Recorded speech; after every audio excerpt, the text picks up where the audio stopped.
সমাধানের মাধ্যমে আমাদেরকে নতুন মিল ফ্যাক্টরি কলকারখানা তৈরি করতে হবে, যাতে করে আমরা দেশের মানুষের কর্মসংস্থানের ব্যবস্থা করতে পারি। প্রিয় ভাই বোনেরা, এখানে মানুষের অনেক দিনের একটি দাবি, বিশেষ করে মধ্যবিত্ত নিম্নবিত্ত মানুষ, তাদের জন্য একটি হাসপাতালের প্রয়োজন। এই এলাকার তাদের চিকিৎসা সুবিধার জন্য একটি হাসপাতালের প্রয়োজন। এটি একটি সরকারি হাসপাতালের প্রয়োজন। ইনশাল্লাহ এই ব্যাপারে ধানের শীষ বিজয় হয়ে 12 তারিখে সরকার গঠনে সক্ষম হলে ইনশাল্লাহ আপনাদের সমর্থনে, আল্লাহর রহমতে আমরা এই ব্যাপারে উদ্যোগ গ্রহণ করব। প্রিয় ভাই বোনেরা, আরেকটি সমস্যা, যেই সমস্যায় শুধু এই এলাকার মানুষ নয়, এই সমস্যায় সারা বাংলাদেশের মানুষ কষ্ট পাচ্ছে। কি সেই সমস্যা? সেই সমস্যা হচ্ছে পানি সংকট। এই এলাকার মানুষ যেরকম বিল দেয় কিন্তু পানি সঠিকভাবে পায় না, ঠিক একইভাবে আমাদের দেশের খাল বিল সবগুলো শুকিয়ে গিয়েছে। ওপারে বাঁধ নির্মাণ করে আমাদের নদীর প্রবাহগুলোকে বন্ধ করে দেওয়া হয়েছে। প্রিয় ভাই বোনেরা, এই এলাকার পানির সমস্যার সমাধান যেমন আমাদেরকে করতে হবে, একইভাবে সমগ্র দেশে আমাদেরকে পানির সমস্যার সমাধান করতে হবে। এবং সেই জন্যই আমরা খাল খনন কর্মসূচি গ্রহণ করেছি, যার মাধ্যমে আমরা শুধু এই এলাকার মানুষের পানির সমস্যার সমাধান না, চেষ্টা করব আমরা ইনশাল্লাহ সারা দেশের পানির সমস্যার সমাধান করার জন্য। প্রিয় এলাকাবাসী, প্রিয় ভাই বোনেরা, সামনে কয়দিন পরে বর্ষা মৌসুম শুরু হবে। শীত শেষ হলেই কয়দিন পরে বর্ষা মৌসুম শুরু হবে, এবং বর্ষা মৌসুম যখন শুরু হয় তখন এই এলাকার মানুষের সবচেয়ে বড় দুর্ভোগ হয় জলাবদ্ধতা।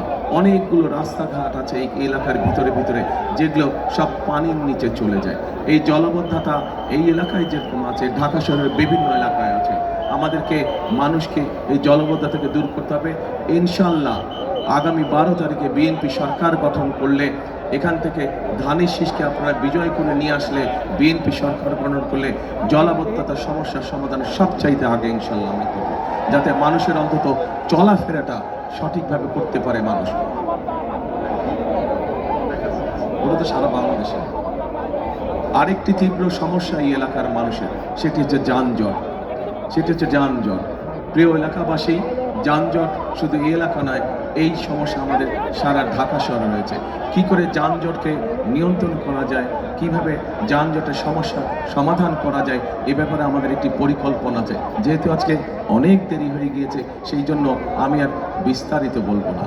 একটি বিশাল সমস্যা এই এলাকায়, মাদকের একটি বিশাল সমস্যা রয়ে গেছে এই এলাকায়। এবং প্রিয় ভাই বোনেরা, এই সমস্যাটা একটি ভয়ঙ্কর একটি সমস্যা, যেই সমস্যার ফলে অনেক পরিবার ধ্বংস হয়ে যায়, অনেক পরিবার ধ্বংস হয়ে গিয়েছে, অনেক পরিবার ধ্বংস হয়ে যাচ্ছে। আমাদেরকে যে কোনো মূল্যে, যে কোনো প্রকারে এই সমস্যার আমাদেরকে সমাধান করতে হবে। এই সমস্যা থেকে এলাকাবাসী সহ দেশের মানুষকে আমাদের বের করে নিয়ে আসতে হবে। আরেকটি বিশাল সমস্যা আছে এই এলাকার, যেরকম এটি সমস্যা একইভাবে সারা বাংলাদেশে, অর্থাৎ লক্ষ লক্ষ শিক্ষিত, অল্প শিক্ষিত, অর্ধশিক্ষিত, যাই হোক না কেন, তরুণ আছে, যুবক আছে, যাদের কর্মসংস্থান নেই। আমাদেরকে তাদের কর্মসংস্থানের ব্যবস্থা করতে হবে। আমরা যদি আমার তরুণদের জন্য, যুবকদের জন্য আজ কর্মসংস্থানের ব্যবস্থা করতে পারি, ধীরে ধীরে আমরা একটি আমাদের প্রত্যাশিত বাংলাদেশ গড়ে তুলতে পারবো। প্রিয় ভাই বোনেরা, কাজ অনেক আছে। বিগত 16 বছর, 17 বছর আমরা শুধু বড় বড় গল্প শুনেছি, কিন্তু মানুষের সমস্যার কোনো সমাধান আমরা দেখিনি। আমাদের সামনে অনেক কাজ, বাংলাদেশের সামনে অনেকগুলো চ্যালেঞ্জ আছে।